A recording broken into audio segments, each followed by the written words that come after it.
I will start with a quick introduction. My name, as mentioned, is Ben Collins Jones. I've been working with social media and mobile ad SaaS for it must be pushing on 6 or 7 years now, supporting customers across all industries and subcategories. This means that I have deployed B2B models, B2C models in effectively UA strategies for a whole sort of different industries and categories, be it fintech to sports betting to food delivery to one point robotics and of course utilities, games, social media, and dating apps. In my current role, I'm supporting a number of SplitMetric customers, typically between the sort of mid-sized and large-scale customer base. However, the automation and the strategies that I'm going to be showing and talking today are universal. They can be applied by a small startup company that's using potentially our starter plan, all the way up to the large-scale customers who are looking for maybe a more advanced strategy. What I'll be showing today is a whole collection of strategies that you can use, but regardless of your size, there will be something here for you. I'm also a massive geek at heart, if the comic books behind me didn't give me away, or the little toys on the shelf next to me.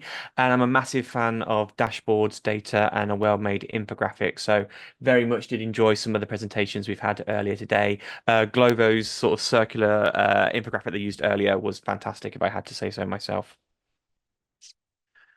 Now, a quick comment about who we are. We are SplitMetrics Acquire. Today, I've been primarily focusing on the Acquire system, but I want to talk about our entire ecosystem. We are a collection of products and services designed to help support mobile app growth. While I may be focusing on Acquire, I just want to quickly mention we have App Radar, which is a perfect ASO tool to help you sort of see your position in the market, get millions of keywords analyzed and understand exactly where you are in terms of your ASO, be it in Google, TikTok, Snapchat, Meta, etc. SplitMetrics Optimize, which is a fantastic platform for mobile A/B testing. And last but no means least, the team we just saw before, of course, our agency services team, an expert team of fantastic individuals who can handle performance marketing and, of course, ASO for you. Now, the agenda we're going to be covering today is going to sort of be broken down into four categories. The first one being is a selection of must-have automation rules. These are basic automation rules that, regardless of your account size, that you can implement and will be ultimately designed to manage any sort of level of sort of campaigns and the number of keywords you have within them. Then I'll share some examples of more advanced automation rules. These are maybe what you would evolve or adapt or expand into once you have sort of deployed those original rules that I'm showing. We'll then discuss discovery campaign automation through the SplitMetrics Acquire platform. You can control, manage, and ultimately optimize those pesky discovery campaigns that you are running to make them efficient, effective, and finding you profitable keywords and automatically adding them into your campaigns. Last, by no means least, we'll also be having a look at our share of voice automation rules.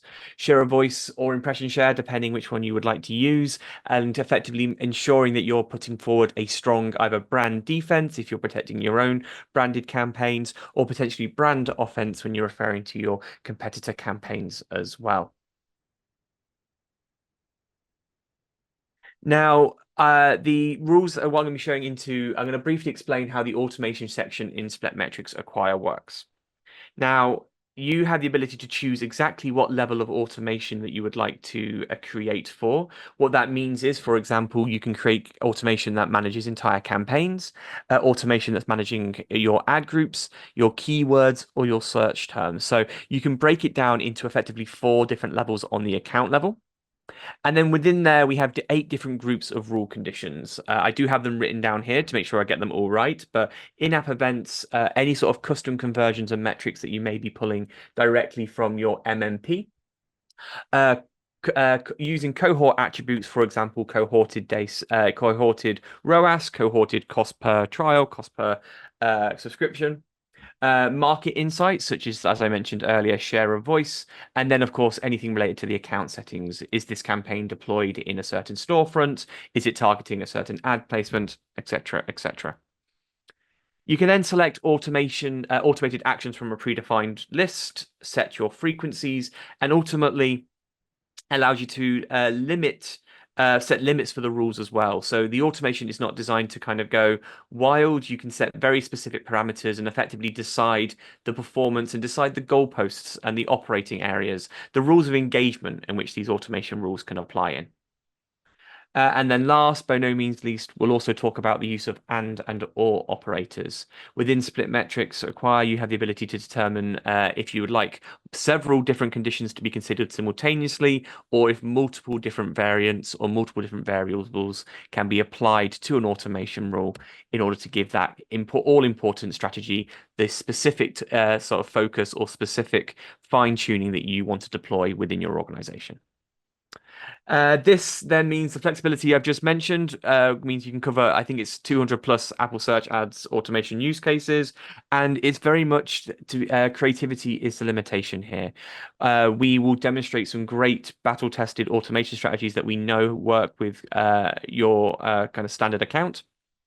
However, it's very much sky's the limit. Your creativity and we have customers every day coming up with new ideas and new approaches to the automation, and our system is more than ready to deploy them, and we're ready to work with them to put those in place as well. Last, by no means least, to make the initial setup easier, the platform also has, of course, a number of built-in templates so that you can get those automation rules deployed as quickly as possible. Right then. The first strategy we're going to be referring to, or the first automation plan we're going to be referring to, is what we call the optimization strategy. Now, I'm well aware that it is in Europe, it's after 6, and if you've been here for the full 2 hours in the US, it's now starting to push lunchtime. So I do apologize. This may look like a scary graph initially. However, I reassure you, it is very simple once you understand what we are looking at. This is optimization strategy at its most purest form. We effectively recommend having 3 rules in place. You can combine them using our and or function.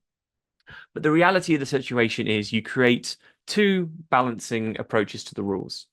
The first one is depending on obviously setting criteria such as what is your sort of target goals. We're going to use, let's say, cost per trial for today's example. If you have a set cost per trial, you're going to use that as the sort of defining point of your automation and your optimization strategy. As you see here, we have this rule 1, which means currently the keyword has generated potentially no trials or has generated no is not meeting the cost per trial requirement. And also its spend is over the parameter that you're happy to work with. As a sort of rule of thumb, we typically work with 2 times your target CPA or 3 times your target CPA. What that means is if your target cost per trial is $50, then what we would say to this first automation rule is any keyword that has spent over $100, maybe $150, and has ultimately achieved no trials, then we want to start decreasing that bid. The second rule is also taking into parameters and consideration those that maybe are having a high CPA. So these are keywords that may be generating trials, but aren't generating trials effectively cost effective enough. So we also create rules and logic to drive those down by 5%, 10%, depending on how aggressive you would like it to be. For the opposite of that, and the important thing that I will say to all customers, all prospects, all people looking to deploy automation for the first time, is make sure you set a balance. For every rule designed to decrease, you should also ensure you have a rule to increase. And these are increasing here for keywords that are ultimately achieving your goals, meeting those requirements, be it trial, subscriptions, deposits, your ROAS target, whatever that might be. Any keyword that is ultimately beating that target, we should be giving them more resource, and we should be then increasing the bids in order to ensure that they are then ultimately optimizing our account. What does this look like in SplitMetrics? Well, here is 2 examples that we'll show on the screen here. And this will effectively make the process a little bit easier. Here you see we have 2 rules designed. One is an increase rule, one is a decrease rule. And what we have in place is effectively as mentioned. In this example, they've used purchase or cost per purchase as the example. And on the left-hand side, as you can see here, we're increasing the bid on any of our keywords that ultimately are meeting that cost per purchase requirement, but also ultimately achieving purchases as well. On the right-hand side, we also then have an example of a automation rule that, as I mentioned, is doing that decrease logic. And the important piece here is the balance. Both rules are designed to ultimately complement one another because we're finding the keywords that maybe not necessarily achieving the target that we want them to, and just slightly decreasing the bids in order to ultimately bring them in line with our cost per target. And then the other rule is giving those keywords that are overperforming our golden goose, the ones that are giving us loads of revenue, giving us loads of ROAS or ROI, and giving them more resource in order for them to then achieve more in the long term. That is the optimization strategy in its simplest form. However, with SplitMetrics Acquire, you can start getting a little bit more clever with it, and that's where we go into the advanced automation rules. Now, it's important to note anybody who is utilizing these strategies and going, well, actually, my campaigns maybe not have enough keywords in them. Maybe our campaigns don't have enough scope in the storefronts. The automation that I've shown up to this point does not have a limitation. You could have 10 keywords, 100 keywords, 1,000 keywords in those campaigns. Ultimately, if you're able to group them into a target CPA, whatever that might be, then the automation system will work for you. The more advanced logic that we're going to be showing today is going to be showing that how one automation rule can ultimately work with multiple regions, multiple ad placements, multiple optimization goals, and it all be sitting under one encompassing rule. And that is using the power, as I mentioned earlier, of our and or logic. Here we have a slightly more complex rule that this one rule is ultimately managing the same target, which in this example is deposit click. Cost per deposit, and the storefront is broken down into 3 different storefronts. And as you can see here in Mexico, the cost per deposit here is, let's say, $105. In Argentina, the cost per deposit is 45, and in Colombia, the example here is 55. What this means is that we have one automation rule using that and or logic that is ultimately managing potentially multiple campaigns that are operating in different storefronts, but optimizing to specific targets for each of those storefronts. This is a really powerful way to simplify your automation process, but also to enhance this strategy so that you're then optimizing not against one goal, but then also against multiple at the same time.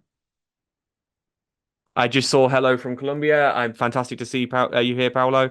Lovely to see another demonstration of somebody. We have so many people joining us today from all over the globe. It's fantastic to see.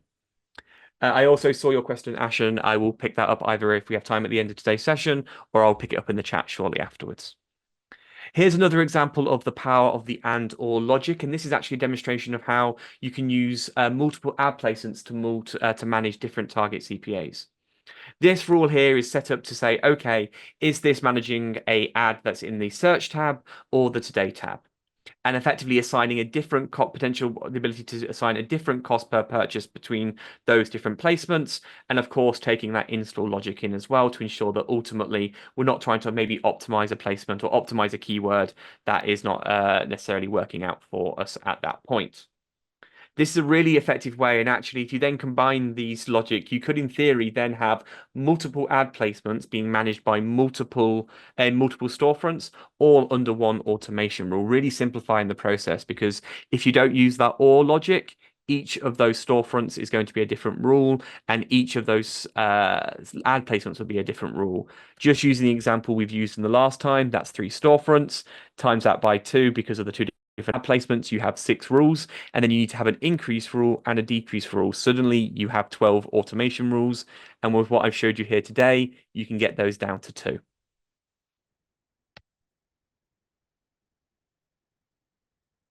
Moving on from that, we're then going to discuss discovery campaign automation.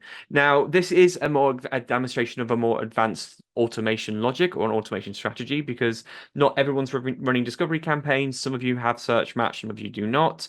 But one of the challenges, obviously, is then starting to find the search terms that these campaigns are ultimately generating for you and identifying the good performers versus the slightly poorer performers, and then, of course, having to transfer them into the appropriate campaign.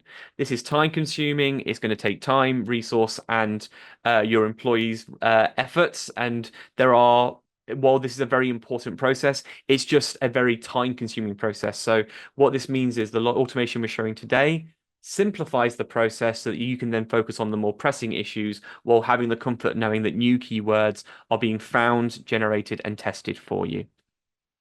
With that in mind, I'm going to show you guys another infographic. I hope you guys don't mind me showing off some of the infographics we have here at SplitMetrics, but this one is focusing primarily on the discovery campaigns.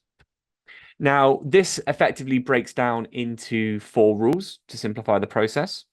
The first rule is to add all of the keywords from brand, generic, competitor campaigns as exact match negative keywords within your search match campaign. This means you're effectively avoiding self-competition within that discovery campaign. We then create a second automation rule, which then is adding the exact match keywords from brand, generic, and competitor campaigns as broad match keywords into your discovery campaign. This means that your discovery campaign is not then going to be competing on the words themselves because they've been added to the negative keyword list, but will continue to find relevant or connected similar terms to those keywords that you've already identified are successful within your campaigns. We then have a third rule, which effectively takes search terms with insufficient performance data from the discovery campaigns and transfer them to what we refer to as a proxy campaign. Now, the proxy campaign is a SplitMetrics pro tip. Sometimes you want to kind of do that extra level of testing on these search terms, make sure that they are going to generate you the sort of ROAS goals, the target CPAs that you would want them, or ultimately be within the ranges that you would want them to be. So what we do sometimes recommend to customers is what we call a proxy campaign or a probing campaign, which is a dedicated place with a dedicated resource where search terms from your discovery campaign are there that have been found via the automation rules and adds them into your proxy campaign for ultimately assessment and then continued testing by giving them their own budget and their own opportunities to kind of grow and develop in terms of performance data.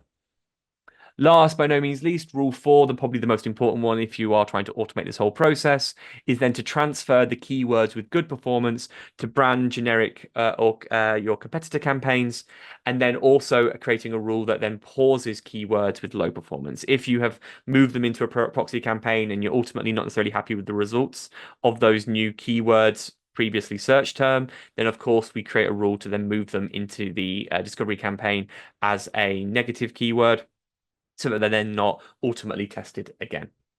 This is a really effective way to automate the discovery campaign. You can combine this with the optimization rules I showed you earlier. In the case of about 5 or 6 rules, you can have your account optimizing itself as well as also then your discovery campaigns automatically generating and finding you new search terms, weeding out the lower performers and bringing them higher performers front and center. Moving on, one of the last topics we'll be covering today is SOV automation rules. Now, as you've identified your core business keywords, these might be branded, might be linked to some of the features or some of the products within your product line, and you ultimately want to maximize the exposure when people are searching for them. It's a good idea then to ultimately consider share of voice automation rules in your automation strategy. Now, I just want to quickly clarify any sort of potential confusion between what we mean by share of voice and what you may know as impression share, which is also, of course, available in Apple Search Ads. Share of voice is an internal metric that we have within our platform. We also have the impression share metric that is generated by Apple Search Ads as well. And any of the automation rules I'm showing today can ultimately use one or the other. The share of voice within SplitMetrics is an aggregated metric covering both 5 days or 24-hour window of your performance. And Apple Search Ads is impression share. It's their daily metric, reflecting where you are in terms of positioning of that competitive landscape.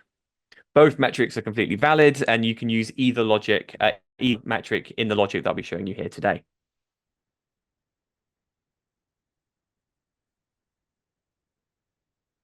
The first one being a cost-effective boost of performance. Now, what this means is if you looking at the original automation optimization automation I showed earlier, which was focusing on ultimately the cost per target metric, be it subscription, purchase, etc.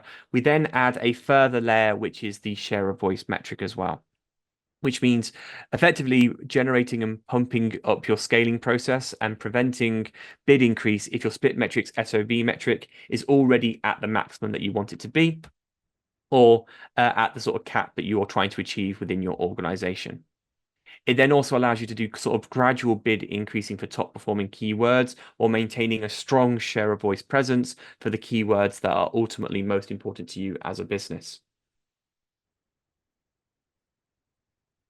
Rule two is about to allow you to support on a performance-based approach, which means you can create additional alerts, which effectively notify you when your share of voice metrics maybe start to decline slightly or decrease slightly, ultimately meaning that there is potentially a more competitive landscape occurring around your business, or maybe a competitor is being slightly more aggressive against your branded terms or the terms that are most important to you as a business. So we can create both combination of reactive rules, which will then increase bids to maintain a strong presence against this more competitive landscape. Or alternatively, you can actually just have a notification rule, which will then come back to you as a user and say, hey, there has been a slight decline in your share of voice. You may then want to engage and interact with that to understand exactly what's going on. Last, by no means least, you can also then monitor your share of voice in order to keep the costs within your targets and take the optimum share of voice for sort of the mid-range keywords or other keyword groups. Obviously, for your branded, you want to maintain the strongest presence that you're able to, but maybe for more competitive terms or your competitors' brand terms themselves, or some of the more generic but very important keywords, your non-brand terms that are ultimately very important but maybe not sit within the branded category, you're going to want to be able to maintain and manage a strong presence while also maintaining and ensuring that you're keeping your costs within targets. And we can create those rules as well, which you're seeing on the example on the screen here, which effectively is maintaining an upper bid limit so that your bids aren't driven too high, while also taking into consideration the share of voice presence that you have with those keywords. Combine that with the automation around notifications as well, means that you are being kept always up to date with where your positioning is, where you stand in terms of your competitive landscape, and know that even though you received an email saying maybe share of voice has declined somewhat today compared to yesterday, you know the automation that you have in place will automatically react and improve to defend your positioning within the market as well. Now, those are all of the slides that I have here today. I think we are exactly on time. And I think there was one question that I would just quickly like to cover, which was I think it was how to manage or balance between human intervention and automation. It's very straightforward. A perfect automation strategy is always going to react and effectively respond based on the strategy that you've put in place. You put in those targets, you set very specific conditions, which ultimately mean it's not going to react beyond what you have told it can do. The human intervention element is at any point there that you want to set up in place, be it via notification rules, which tell you, hey, maybe you want to have a look at this, maybe they want to do something to kind of respond to this, or alternatively, for example, the discovery automation we talked about earlier. Actually, rather than have the keywords automatically transfer to campaigns, have them just send an alert to you as a user and say, hey, these search terms have hit the criteria, so that you can then decide as a user, are they ones that you want to add? Are they valid? Do they go to the right campaign? Etc., etc. So the balance is a good automation strategy should be self-sufficient, but you as a user can always then obviously create manual intervention as and when you need to, based on your personal preferences. With that, Lena, I'll hand it back to you. Thank you so much, everyone, for listening to me talk for the last half an hour.